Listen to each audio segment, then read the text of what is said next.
দর্শক, বল হাতে এদিন হ্যাট্রিক করলেন বাংলাদেশের leg spinner Rishad Hossain. Pakistan super league পিএসএলে অবিশ্বাস্য বোলিং করে রেকর্ড করলেন। এক ইনিংসে 5 উইকেট নিয়ে ইতিমধ্যে সাড়া ফেলে দিয়েছেন লেগ স্পিনার রিশাদ হোসেন।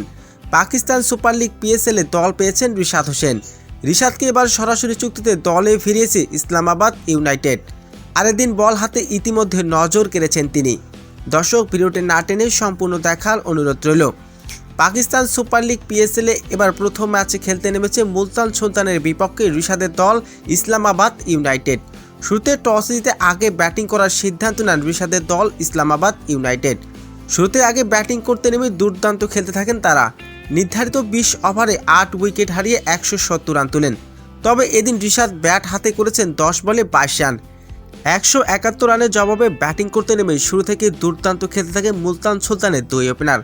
তবে এদিন বেশি দূর আর ঘুরে দাঁড়াতে পারেনি বাংলাদেশের লেগ স্পিনার রিশাদ হোসেন। বল হাতে এদিন করেছেন বাজিমাত।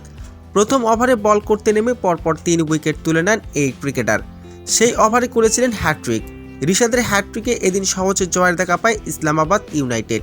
ইসলামাবাদ ইউনাইটেডের হয়ে এদিন রিশাদ হোসেন করেছেন বাজিমাত। মাত্র 4 ওভার বল করে 15 রান দিয়ে 5 উইকেট শিকার করেন তিনি। মুলতান সুলতান এদিন 150 রানে গুটিয়ে যায়। আর এদিন 20 রান হাতে রেখেই জয় নিশ্চিত করেন ইসলামাবাদ ইউনাইটেড।